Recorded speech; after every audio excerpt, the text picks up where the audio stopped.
Looks like we lost hydraulics. Air crash investigators discover Propair Flight 420 faced an onslaught of problems.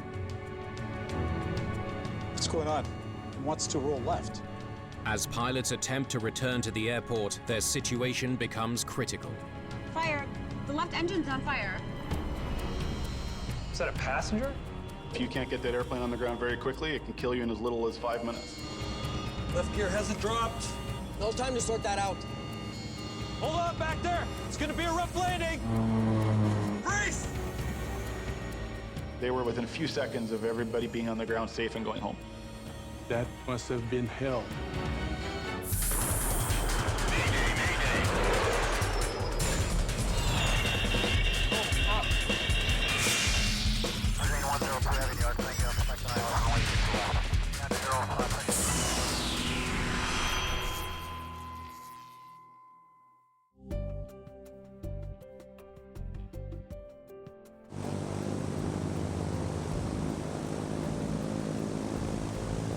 For the line check, it's your leg out to Peterborough. I'll take the second. Roger. It's the first flight of the day for the crew of Propair Flight 420.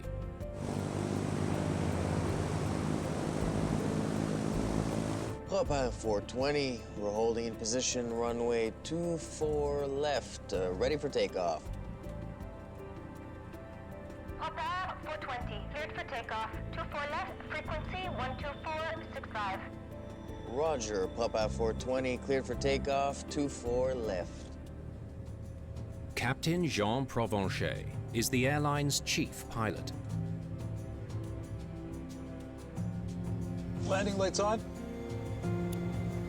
Co-pilot Walter Stricker is an experienced first officer, but is newer to this type of aircraft. I have control. Your controls. The captain watches Stricker closely.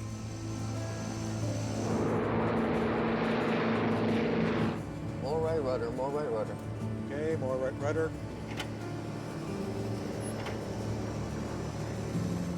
He's conducting a line check, a crucial testing stage for the first officer. A line check is required every time a pilot is new on an airplane. The check pilot wants to make sure that the new pilot knows his standard operation procedures very well and his flying skills are good.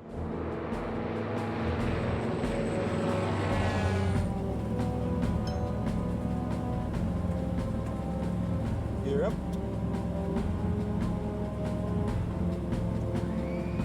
Landing gear up. Laps up. As a check pilot, it's pretty busy. You're doing your duties, you're monitoring the other guy's duties. They get in the air just fine. Flight 420 ascends to its cruising altitude of 16,000 feet. The pilots are flying a 14-seat Fairchild Metroliner twin turboprop. The Metroliner was a fast airplane without burning too much fuel. Having a pressurized cabin, the Metroliner was able to fly at a higher altitude, so it made it more comfortable for the passengers. Although it's a modern plane, the Metroliner has no autopilot. The first officer is flying manually. For my dad, being a pilot, it was his dream job.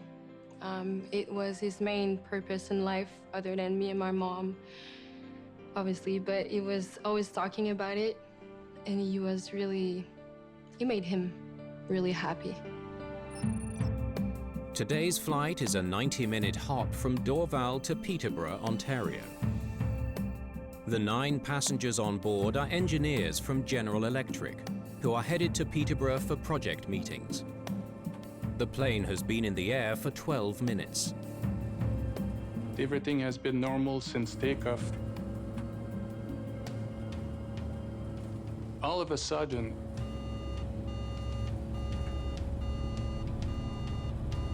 What? What is it? Looks like we lost hydraulics.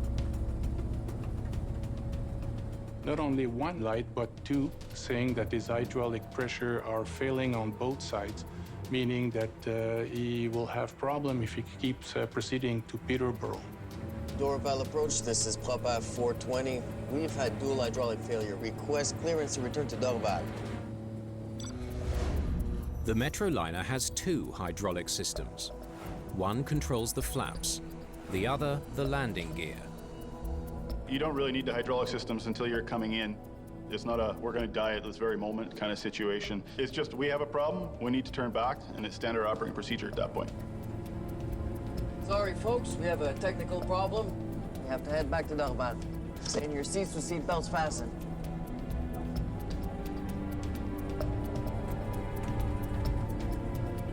Looks like we're landing without flaps. With no flaps, the pilots can't reduce their speed without stalling. They'll have to come in fast. Not having any flaps, it was not really a problem. They had a 12,000-foot runway ahead of them. Time was of the essence. He had to land the airplane very quickly. Without hydraulics, the landing gear will have to be lowered manually. It's going to make everything longer and that much harder for you. It's going to delay where you're normally used to doing your configurations. Then, just 30 seconds after losing hydraulics, before they've started back to the airport, What's going on? He wants to roll left. Really? Holding it right. something's wrong with the controls. Need to trim half turn to the right. That should do it.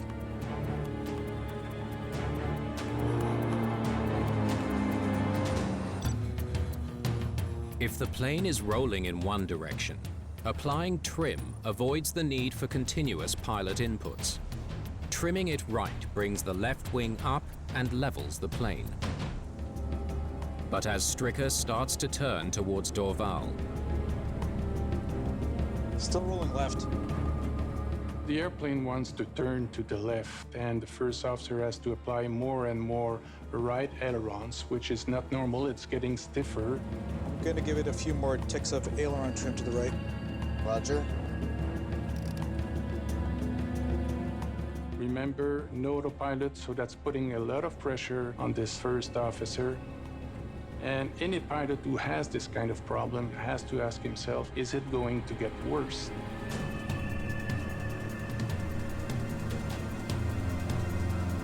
Still rolling left. Yes.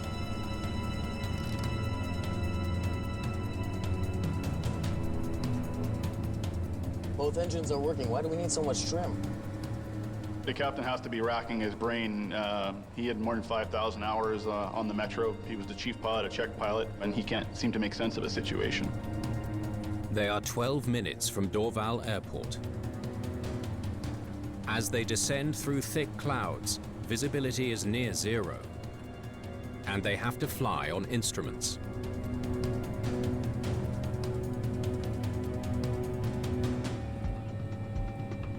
Rolling to the left, bang more to the right. Pulling the approach plates for Dorval. Roger. As Flight 420 gets halfway back to Dorval, Fire. The left engine's on fire. an even bigger problem emerges. Fire in the left engine? Confirm. Yes, I see smoke. The moment any pilot hears fire, he has to take immediate action. It's a very serious situation. It can kill you in as little as 5 minutes. Left engine shutdown procedure. The pilots attempt to extinguish the fire in the left engine. He's got a plan. What am I going to do? And how much time do I have before I have to land this airplane? Left power lever. Confirmed left. The captain executes the engine shutdown procedure. Back to idle. Confirm left shutoff lever. Confirmed. Pulling left engine stop lever. Shutting down the engine also cuts off its fuel supply. The rationale for shutting that engine down is you don't want the fire spreading. That's the biggest concern at this point. This isn't good. Keep the speed up, let's get back to Dorval. Roger.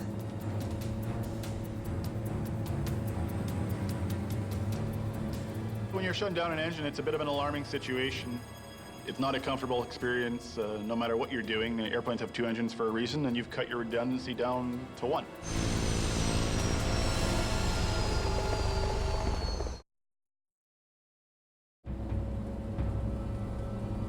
My controls? Your controls. Facing fire, control problems, and an engine shutdown, the captain of Propair 420 assumes control. The airplane was descending from 8,000 feet for its approach. You had altitude that you could trade for airspeed, so with Captain Provencher's experience, shutting down the engine, that was not a problem. Dorval approach, Propair 420. Left engine is on fire. We've shut it down. Propair 420, I see you are returning to Dorval. I can give you direct to Mirabel. Affirmative. Direct to Mirabel. While Flight 420 is only 11 minutes from Dorval, they reroute to Montreal's other airport, Mirabel, which is closer. Montreal approach, Propair 420. Requesting ILS. Runway 24, please. What is the frequency? The long runway at Mirabel will give the crew more room for a high-speed landing. ILS 24, frequency is 111.7. Inbound course is 240 degrees. Roger, 111.7. Thank you. Emergency crews are dispatched to runway 24. Firefighter Michel Brisson remembers the moment the call came in. We receive a crash call from the tower control, so we take position. Mirabel Airport being an international airport, they got ready pretty quickly. The airport is fully equipped to receive the crippled airplane with their level of experience with the firemen. Folks, air traffic control has asked us to reroute to Mirabel. Flight 420 is now 7 minutes from touchdown. At this point, they know that behind them are 9 people, and they're going to do everything in their power to get that airplane on the ground as safely and quickly as possible. I see flames now. Flames from the engine nozzle. The situation goes from bad to dire. The engine shutdown should have contained the fire. Instead, it's growing.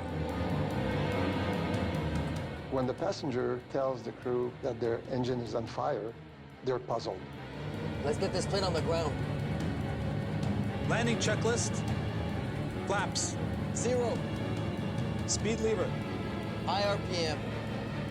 Their main focus is to fly the airplane, and fly the airplane. Fire crews park alongside the runway at Mirabel Airport for the emergency landing of Flight 420. Michel Brisson is one of the first on the scene. We're waiting for the aircraft. The weather was not too good. We couldn't see far.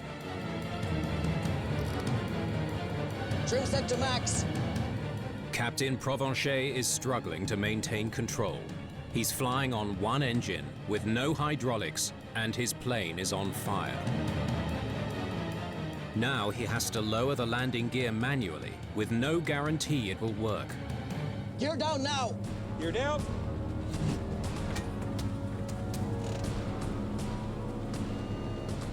The nose and right wheels have dropped, but one light stays off. Left gear hasn't dropped. No time to sort that out. Provencher has no choice but to put the plane down on only 2 sets of gear. If I'm in an airplane fighting fire, an engine that I've shut down, controllability issues, we're not going around. You're landing that airplane on that runway, whether you land gear up or not. Flight 420 is 1 kilometer from the runway. The clock is ticking. You have to get down and get that airplane on the ground now. 300 feet. The moment he gets to about 280 feet, he sees the threshold, he sees the fire trap, and he thinks that he's made it and saved 11 lives. Propair 420 is 20 seconds from touchdown. There was some smoke coming out of the aircraft, and my heart tightened a bit there, and I said to myself, we got some business here this morning. Okay, here we go. 200 feet. Hold on back there. It's gonna be a rough landing. Brace!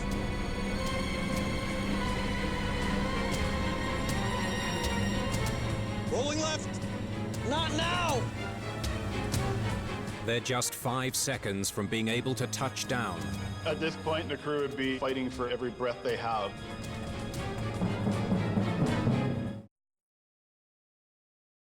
Propair 420 is almost on the ground at Montreal's Mirabel Airport when disaster strikes. Within a split second, the aircraft started to go 90 degrees. And that must have been hell. Captain Provencher probably thought that he was going to die. I saw the aircraft flip over 180 degrees. That was it. I'll never forget the sound that it made when it touched the ground.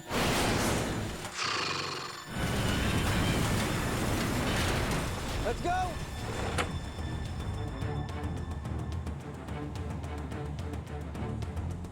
The plane crashes into a watery ditch next to the runway.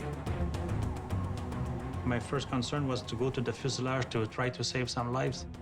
Sylvain Carrière was the fire chief at Mirabel Airport at the time of the incident. As soon as the aircraft crashed, the firefighters were on the move. They put out the fire with the foam, and then they got close to the aircraft, trying to get inside to rescue the victims. It was very tough on the firefighters. They had to deal with trying to manage water up to their waist. They had to break the windows to get vital signs. The aircraft being upside down, and all the seats were dislodged from their footing. So it was total chaos. Despite the best efforts of rescue crews, no one makes it out of the plane alive. We took 3 people out, took their pulse, and there was nothing.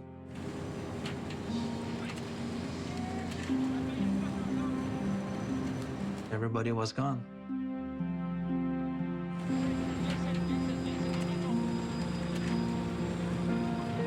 We're never prepared for that, you know?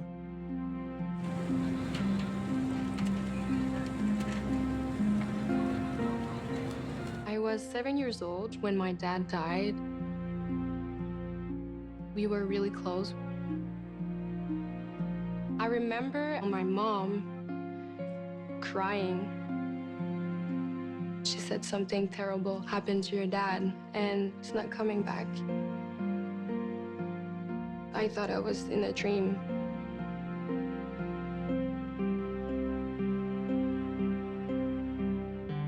This is why we do these investigations. It's to make sure it doesn't happen again. Could you please tell me what you saw as the plane was coming in? Within hours of the accident, investigators from the Transportation Safety Board of Canada get to work. When it broke through the clouds, there was smoke coming off the plane. Where was the smoke? It was on the left side. There was fire coming out of the left wing and near the motor. And then what? It exploded. Yeah. And then it flipped upside down. Not even 25 feet above the ground, the wing folded and the airplane went to a roll. He was just maybe 5 seconds from landing, but it was just because of the breakup. They could not do anything to really save the situation.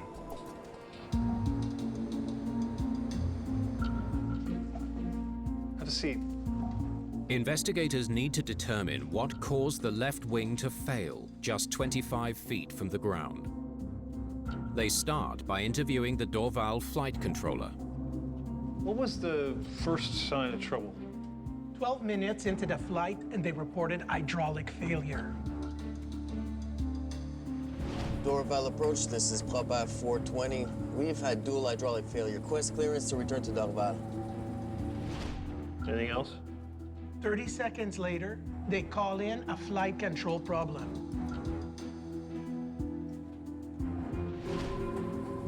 We're having control issues.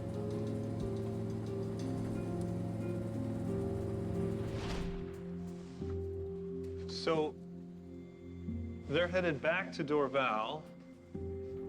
They're having hydraulic and control problems.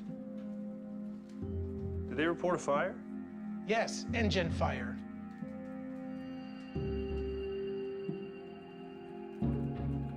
Investigators realized that the crew was battling multiple system failures. The mystery is how they're all connected. Dorval approach, Propair 420. Left engine is on fire. We've shut it down. Thank you very much.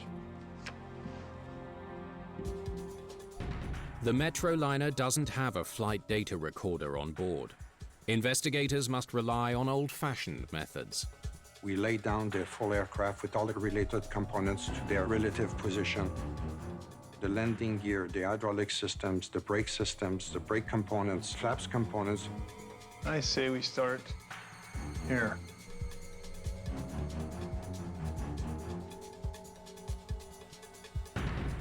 Since the left wing failed in the middle, near the engine, investigators decide to tear it down for a full inspection. We looked at the engine before sending it to the manufacturer for a deeper investigation. Go a little further in for me, please. They're looking for any evidence of fire. The exterior has plenty of soot, but inside... It's clean. I don't see any fire damage. It's not what they expected. We could see the engine had no evidence of any fire or fuel lines in the area of the engine. The engine was running properly as far as we could tell. Why would the crew report an engine fire when there wasn't one?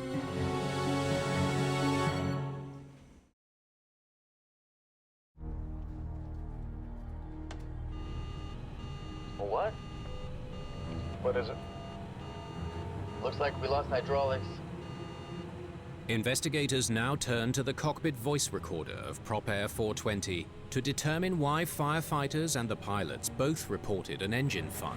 Stop for a second. Do they even mention fire? No, not at all. By now, they're 12 minutes into the flight.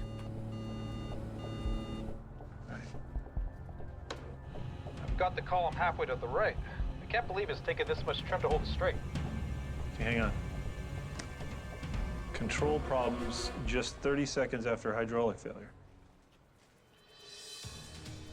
Okay, Dorval is here. And they're barely out of the gate before the hydraulics fail here. They haven't even begun their turn, and the controls start acting up here. Okay, let's see what happens next. Left wing overheat light on. Overheat? A wing overheat warning sounds when high temperatures are detected by a sensor in the wheel well. The wing overheat light is indicating to you that there's smoke, heat, and potentially a fire. What the? But the warning mysteriously shuts off 30 seconds later. Overheat warning light off. Good. We don't need the checklist. Before they have a chance to do anything about it, the light goes out. So they say, ah, the problem doesn't exist anymore. We don't have to worry about that. Several more minutes pass before anyone mentions fire. Fire. The left engine's on fire. Is that a passenger? Fire in the left engine? Confirm. Yes, I see smoke. Sounds like it's coming from the cabin. Now they're here. They finished their turn back to Dorval. The passenger report of an engine fire confuses the crew. The engine overheat warning is off. Left engine shutdown procedure. The captain follows the checklist, but it doesn't solve the problem. I see flames now. Flames from the engine nozzle. I don't have the fire light. Everything in the airplane is telling you the engine isn't on fire, but you have a passenger in your back telling you the engine is on fire. Which road you go down, it's hard to fault a pilot for going down either road at this point. The cockpit voice recording provides investigators with their biggest lead yet. The initial wing overheat warning could indicate that something in the wheel well was overheating. Maybe the fire started in the wheel well. That's so close to the engine, the crew could have made that mistake. We start zeroing on the fact that this is probably where we should concentrate our efforts. Is there something within the wheel well that has the potential to catch fire? Check out the left landing gear. The team discovers that pieces of the left landing gear are burned, almost beyond recognition. It's an important clue.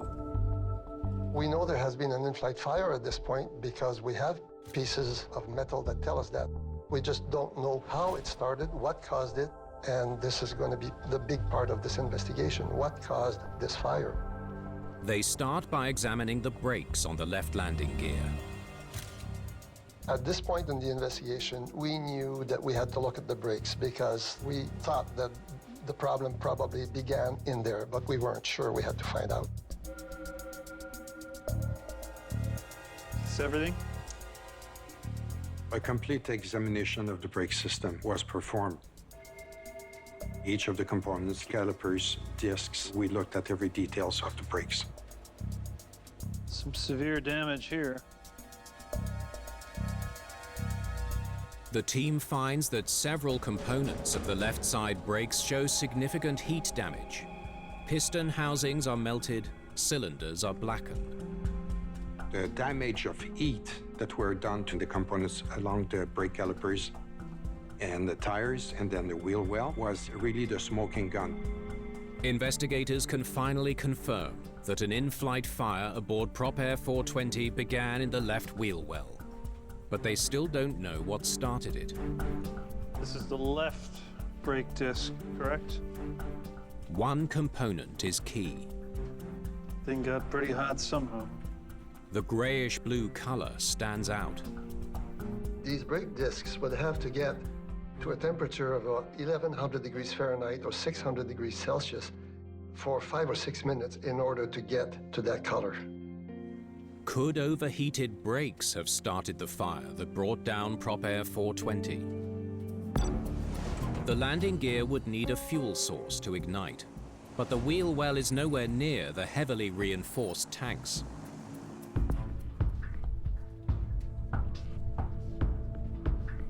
Something in here must have caused the brakes to catch fire. Investigators focus on the tubing inside the left wheel well, called the nacelle. Hydraulic line there. In the design of the left wheel well nacelle, you have the hydraulic lines that run through there to operate the landing gear, also for the flaps. Dorval approach, this is Propair 420. We've had dual hydraulic failure. Request clearance to return to Dorval. The melted lines would cause the hydraulics to fail, the first problem reported by the crew. So the heat from the brakes melts the line, hydraulic fluid pours out everywhere. There's your fire, right there. It's a good theory, but they need evidence to back it up. Investigators design a test to determine if hydraulic fluid could ignite when exposed to overheated brakes.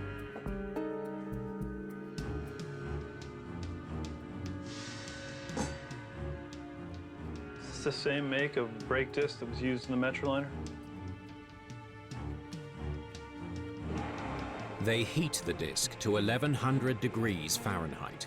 the temperature that would have been needed to give the left brake discs their grayish-blue color.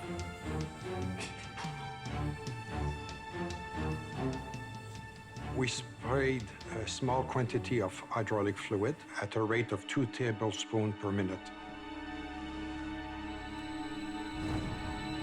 Whoa.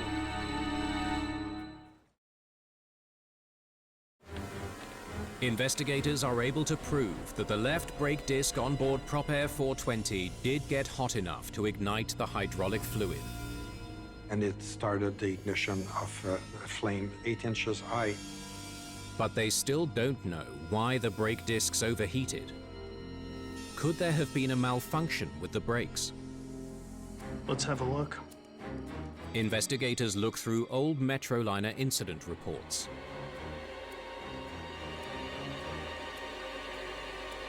I've got something for you. In the United States, about 10 years before, a Metroliner exactly had the same problem. 1988 Peninsula Airways. Loss of hydraulic pressure, left wing overheat, left wheel well fire damage. And that one in Winnipeg, 1990, Perimeter Airline. Exact same thing. In both those cases, the crews were able to land the plane safely. The history of the Metroliner revealed to us, that the brake system had issues. We combined something like 68 events, that were involving the brake systems. Why does this keep happening?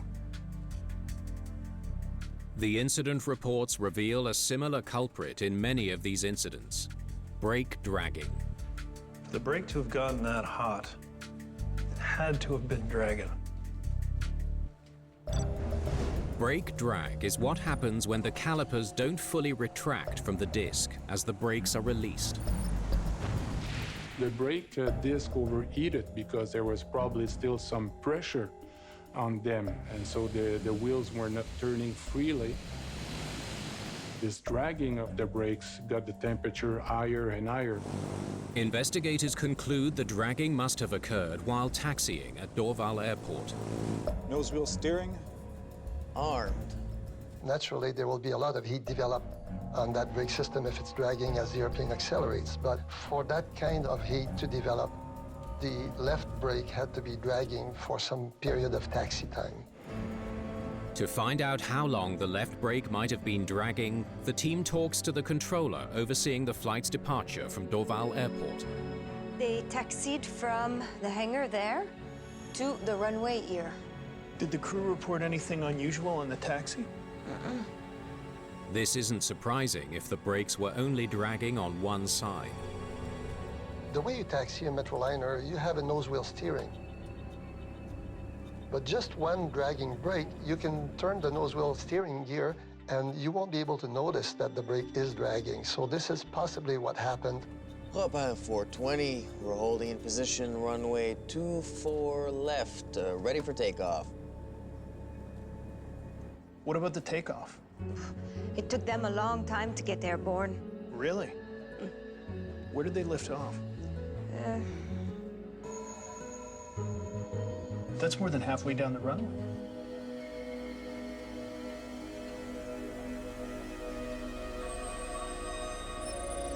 The plane lifted off between the A1 and A2 taxiways, which are between 4,100 and 5,500 feet from the runway threshold. So takeoff distance to rotation should be 1,800 feet. This plane took more than 4,000. The problem with the brakes began probably as the airplane departed the hangar. It must have been the brake drag. They used 1,400 feet to go to the threshold of 24 left. So for about 5,200 feet, the brakes were dragging and creating a lot of overheating on the disc of the brakes. The findings back up their suspicions. The brakes must have been dragging, which explains why it took the plane so long to reach takeoff speed. One. Rotate. And they went up in the wheel well, very, very hot. 12 minutes in the air is plenty of time for the overheated brakes to raise the temperature in the wheel well. When the landing gear comes up, the doors close, and then if you have any heat in there, that heat has nowhere to dissipate, so the temperature inside goes up very, very quickly. But what could have caused the brake drag in the first place? What about the parking brake? Just like in your car, if you drove away with the parking brake on and you keep driving, it's still going to create friction, which there in tail creates heat. Parking brake off. Roger. Investigators wonder if there was an issue when the captain released the parking brake. If the parking brake had been on, you would have had both rotors overheat. Only one wheel overheated. So somehow, whenever the parking brake was released, one of them let go, the right side, the other one didn't. Otherwise, you would have had two fires. They search the manufacturer's documentation for evidence of faulty parking brakes.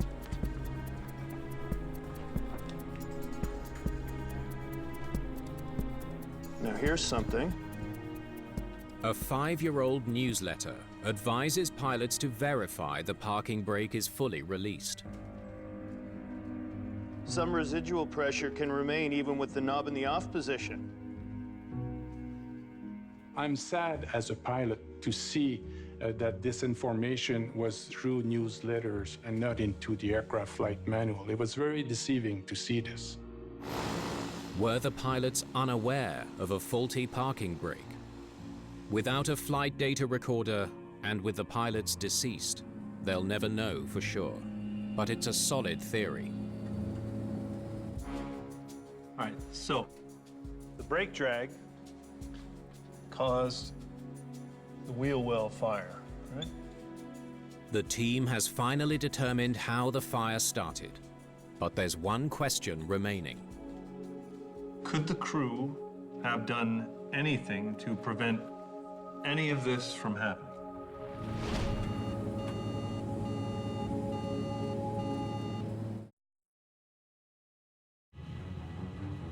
When you take the controls, make sure to make smooth inputs on the nose wheel steering. Passengers can feel it. We want to give them a nice ride. Investigators return to earlier in the cockpit voice recording to see if the crew of Propair 420 realized their brakes were dragging. That's the captain's voice, so he's steering. Right. The first officer takes over on the takeoff roll. I have control. Your controls. The first hint of trouble starts soon after. More right rudder, more right rudder. So the captain's correcting the first officer.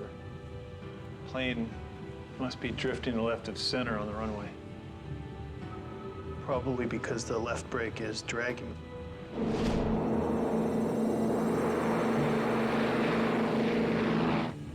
It's going left, more right rudder. The captain starts telling the co-pilot, more rudder, more rudder. That's when the problem of a brake dragging should have been evident, but because he's checking the co-pilot, he's not on the controls himself.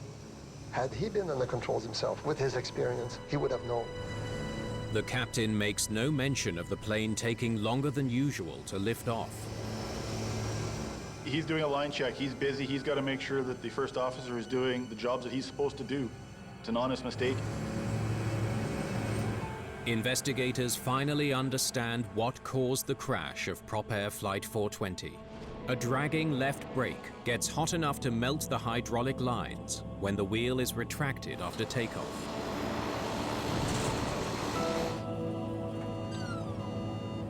Dorval approach, this is Propair 420. We've had dual hydraulic failure. Request clearance to return to Dorval. They're thinking that it's just a hydraulic failure. We'll request back to the airport and we'll land there safely. Dripping hydraulic fluid ignites. Left wing overheat light on.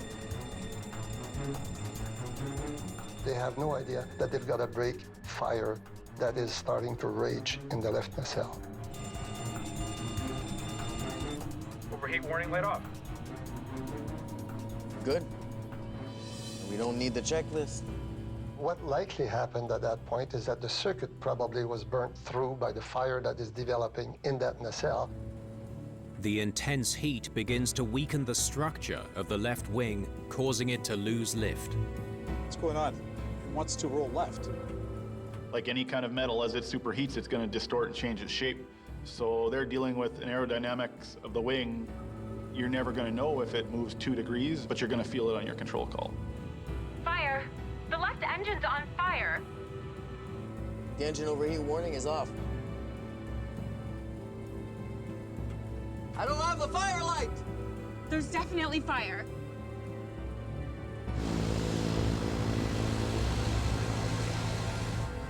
Pulling left engine stop lever. Well, they did the right thing. They had to shut it down. Yeah. They were really up against it. And all that happened in just 5 minutes. When we train on board simulators, we rarely give more than 2 problems to a pilot because it's very unusual that you will have compounding problems like Propair 420 had. Despite the high level of experience of Captain Provencher, he probably never trained for all these emergencies at one time. Despite everything, Gear down now! they almost made it. Left gear hasn't dropped. As the situation continued to deteriorate. From an investigator standpoint, he did a perfect job. He was coming right at the center, and he was coming at a good rate of descent. One final problem is insurmountable. The captain doesn't know it, but Not now! the fire has weakened the wing's structure.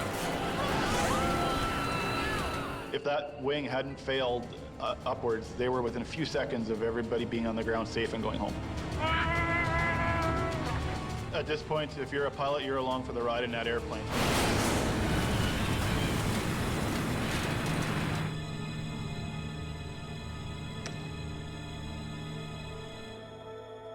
They did everything right. They didn't have a chance.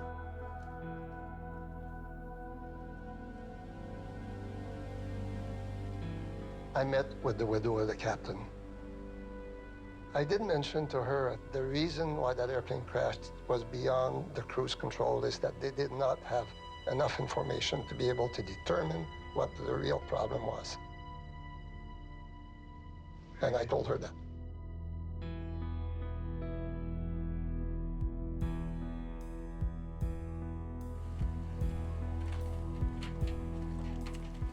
You meet people like that, and you never forget.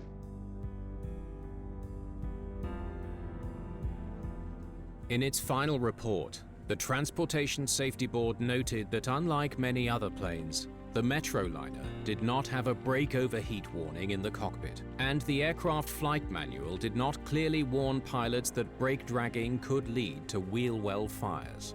The first recommendation that the board issued was to make sure that the crew was aware that if an overheat light came on that nacelle, you probably had a good chance of having a fire starting or developing in that nacelle. Checklists were changed, and we were able to make it a lot safer for people going forward. Even though my dad's been gone for 22 years, he's still helping a lot of people.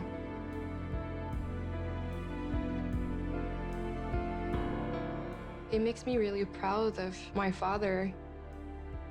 I'm gonna be able to tell my children he did everything he could for the passengers.